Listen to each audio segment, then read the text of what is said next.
Ordinateur. Bonjour Claudia Matonio, pouvez-vous vous présenter s'il vous plaît?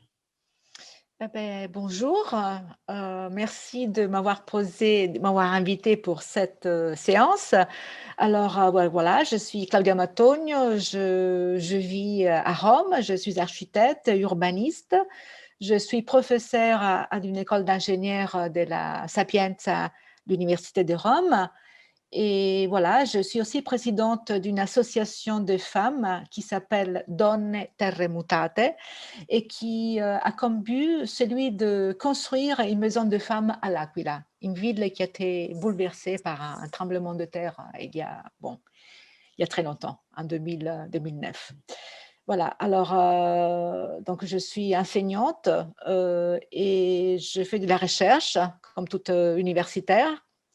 Et mes champs de recherche sont très concernés par le travail des femmes dans l'architecture, dans l'urbanisme.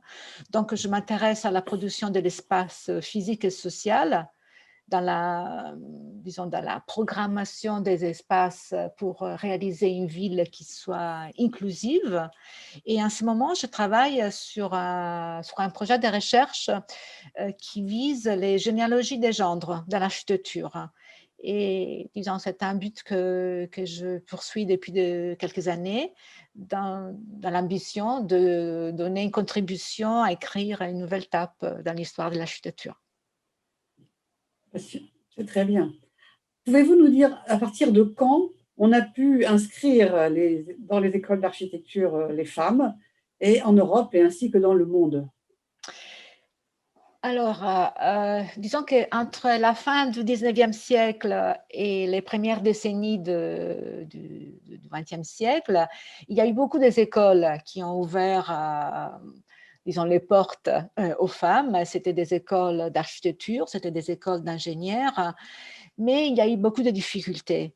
Alors, nous savons que la première qui s'est diplômée en architecture était une Américaine. Bon, évidemment, les États-Unis sont toujours à l'avance, c'était les nouveaux mondes, donc c'était plus facile pour les femmes de s'affirmer. Et donc, on sait que la première qui s'est diplômée en architecture s'appelait Mary Page. Et c'était en 1873. Donc, ça fait quand même assez longtemps. C'était d'une école d'architecture dans l'Illinois. Et puis, il y a eu l'école de Berkeley aussi, l'université de Berkeley qui était, disons, très, très ouverte, comme toujours, comme elle est maintenant. Donc, elle avait déjà une bonne renommée de liberté. On sait aussi que l'autre, sur le côté atlantique, le Massachusetts Institute of Technology avait ouvert ses portes aux femmes. Et on sait qu'en 1884, c'est Marion Mahoney qui est diplômée architecte. On la verra plus tard parce qu'elle a été une des figures plus importantes dans l'atelier de Frank Lloyd Wright. Alors, qu'est-ce que je peux dire? Bon, les écoles ont ouvert, donc les écoles ouvraient aux étudiantes filles, aux femmes, et c'était plus facile d'ouvrir les écoles que dans la profession. Donc, voilà, disons, les femmes pouvaient se diplômer parce que c'était encore conçu comme quelque chose qui faisait partie d'une éducation, mais elles ont eu plus du mal à s'affirmer dans la profession.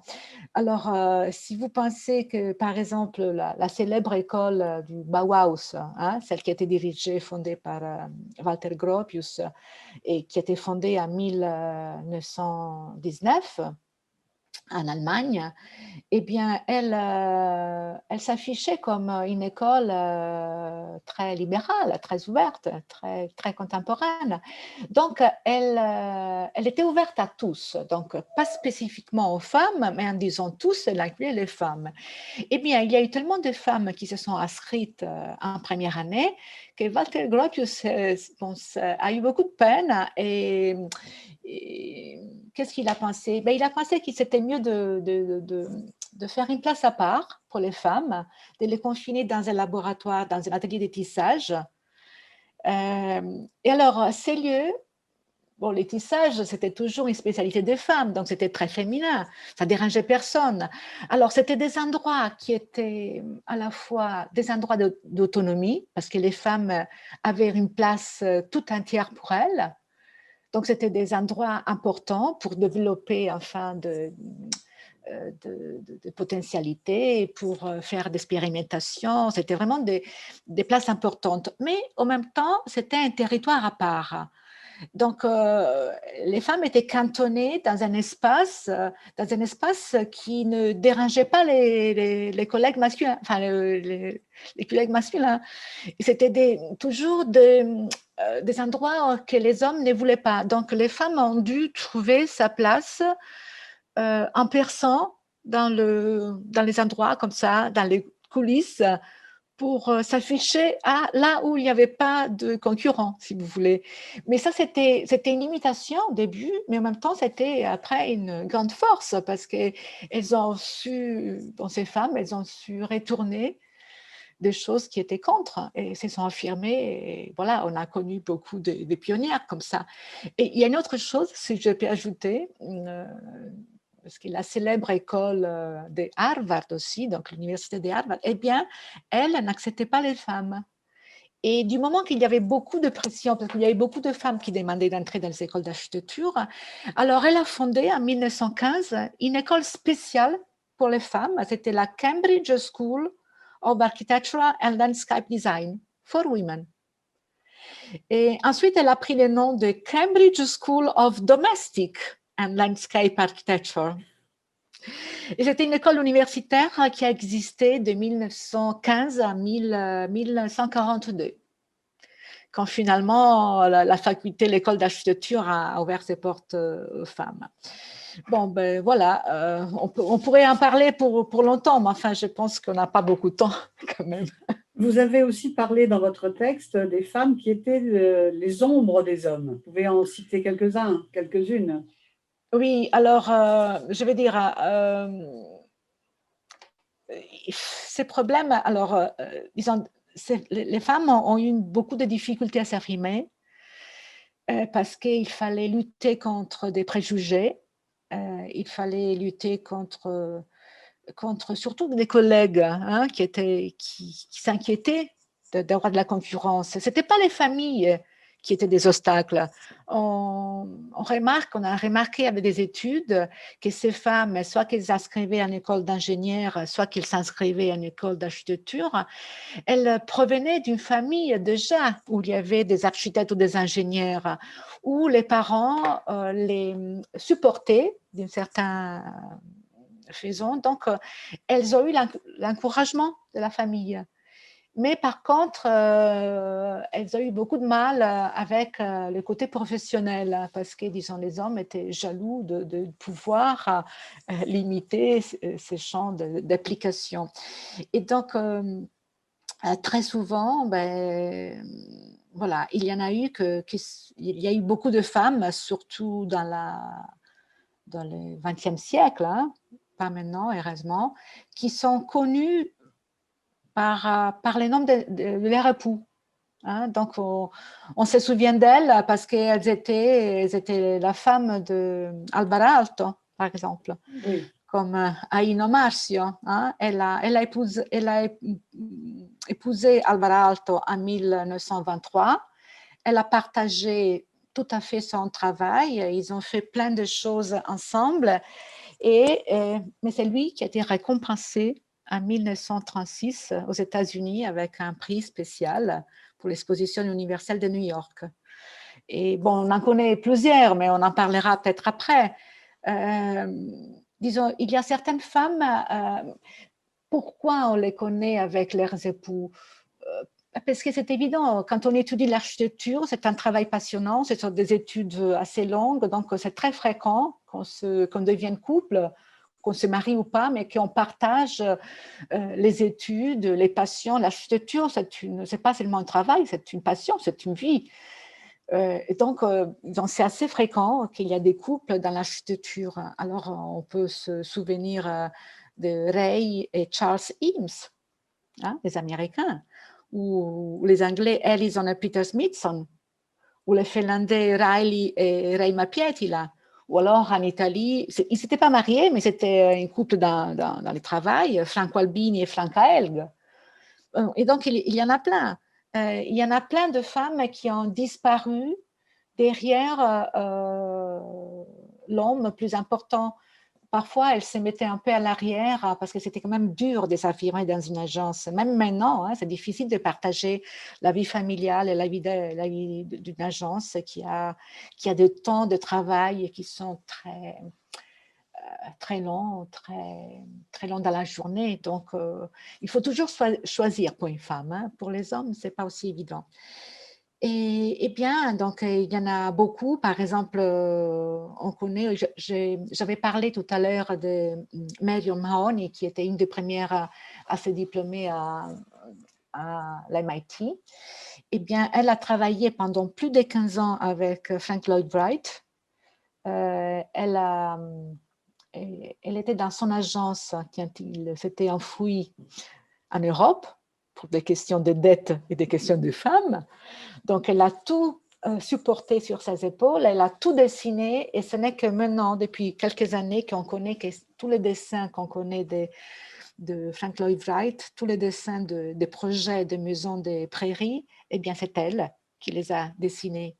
Et aussi, ce n'est que depuis quelques années qu'on connaît que les célèbres pavillons de Barcelone, qui est un des chefs-d'œuvre de Mies van der Rohe, eh bien, c'est Lili Reich, sa collaboratrice en Allemagne, qui a suivi tous les travaux, qui a dessiné plein de choses, plein de détails, et qui a suivi les travaux, les chantiers et tout ça. En même temps, vous pouvez nous citer d'une Allemande célèbre et puis d'une Française célèbre aussi. Ben, il y en a beaucoup. Tout à l'heure, on parlait des premières. Alors, la première qui s'est diplômée en France, ce n'était pas une Française. C'était une Californienne, hein? C'était Julia Morgan qui a réussi à se faire inscrire à l'école des Beaux-Arts à Paris, par exemple. En Allemagne, et puis en Allemagne, il y en a plein aussi. On peut se rappeler de Margaret Schutliowski, qui est plutôt une Autrichienne d'origine, elle n'est pas allemande, enfin elle est allemande de formation, à laquelle on doit la célèbre cuisine de Francfort. Donc un modèle de cuisine qui était tout à fait ergonome. Donc c'est la première qui s'est posé les problèmes de l'ergonomie du travail dans une époque où les femmes n'étaient plus les maîtresses de la maison, mais c'était des femmes qui allaient au travail, donc qui avaient besoin des espaces, comment on peut dire, fonctionnels pour partager mieux les tâches du travail en dehors de la maison.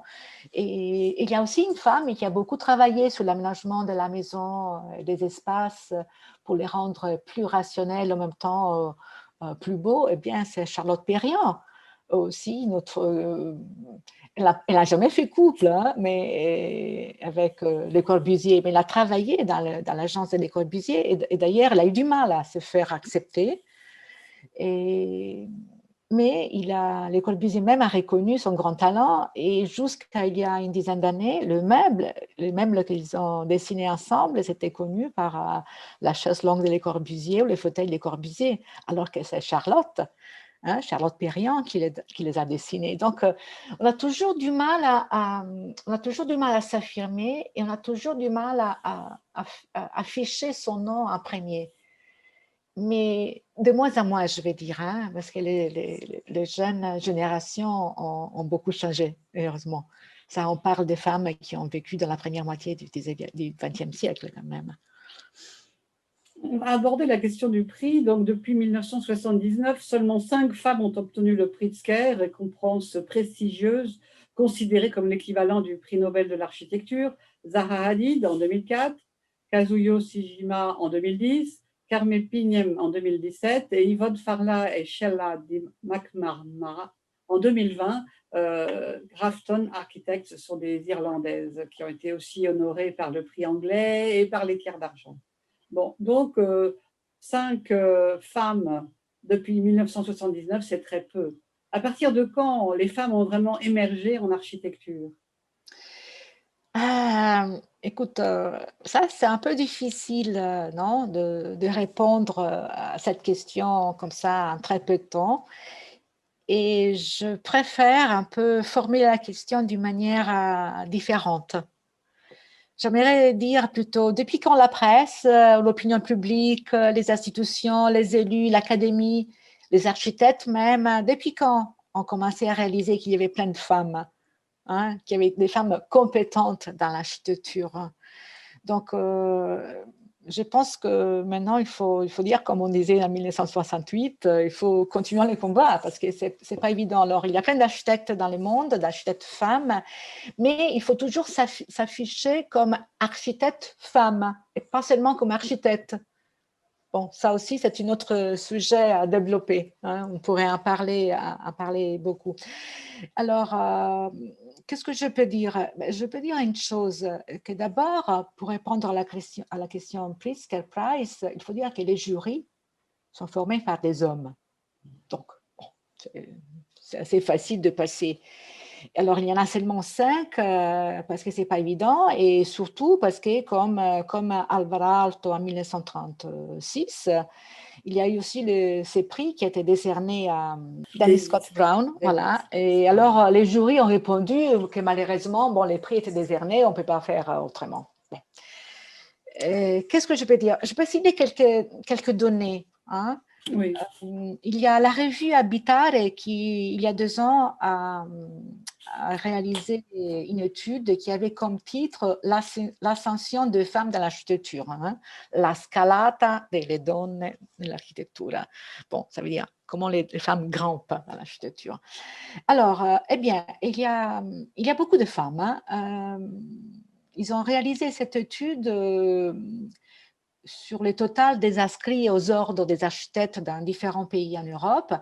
Eh bien, il y en a, les femmes sont le 58% en Grèce, les 51% en Suède, les 42% en Italie, les 38% en France.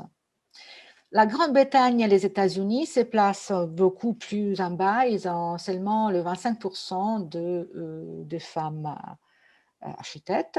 Et l'Autriche, c'est le pays en Europe qui a les plus bas taux d'architectes femmes qui enregistrent seulement les 18%. Donc, je veux dire, ces chiffres montrent qu'il y a beaucoup de femmes dans l'architecture, mais qu'il y a beaucoup quand même de déséquilibres, des préjugés, des différences de salaire. Et donc, cette inégalité des prix en architecture, moi, je les considère un scandale. Hein. Et même si on fait un petit jeu avec les étudiants, il n'y a pas beaucoup d'étudiants dans les écoles contemporaines qui connaissent plus de 5 ou 6 noms de femmes architectes.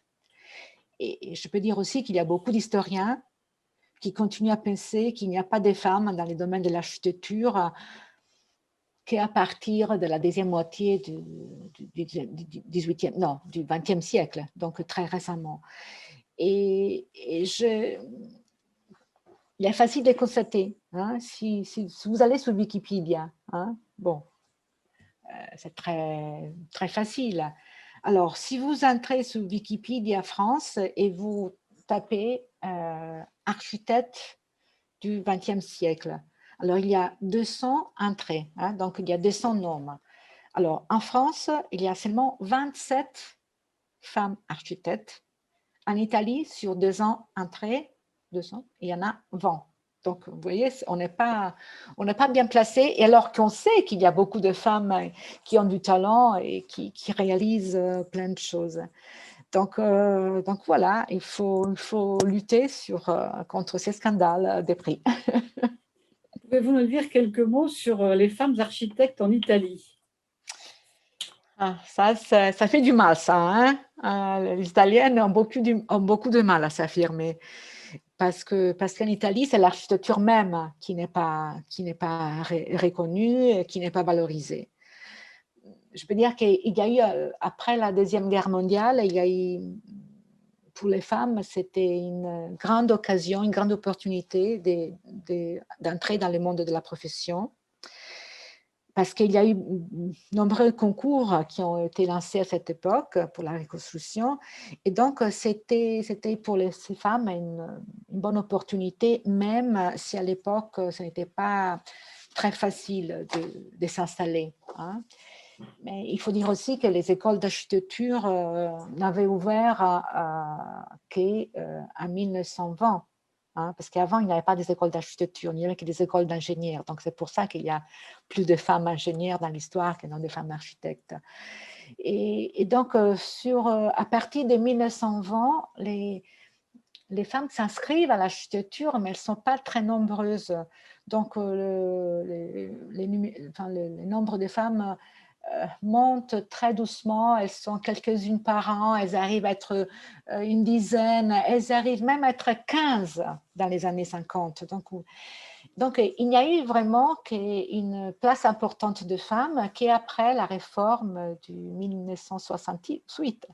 Donc le mai 68 a été pour toute l'Europe un moment qui a déclenché beaucoup de liberté, beaucoup de réformes, même dans les universités. Et donc voilà. Et ce que je peux dire, c'est que les femmes en Italie s'affirment très difficilement parce qu'il n'y a pas de réalisation d'architecture en Italie, parce qu'il n'y a pas de concours. Souvent, les concours, c'est seulement des concours d'idées, ou bien ils sont jamais réalisés. Donc, c'est beaucoup d'investissement et puis pas de rentabilité, vous voyez. Donc, enfin, je suis très désolée, les femmes italiennes, heureusement qu'il y a des concours en France, donc c'est pour ça que les femmes italiennes ont un peu de chance de participer au concours français. Donc, justement, en France, vous avez été la présidente du jury du prix des femmes architectes. Que pensez-vous de ce prix? Alors, disons, si on parle des prix réservés aux femmes, c'est comme l'atelier des tissages de Gropius. C'est un espace de liberté, mais en même temps, c'est un espace confiné. Bon, donc, il y a beaucoup de femmes, il y a beaucoup d'architectes. Les avis sont partagés, hein, je vais dire. Mais quand même, je pense que c'est un prix très important parce qu'il faut donner plus de place aux femmes. Donc, il faut trouver tous les moyens.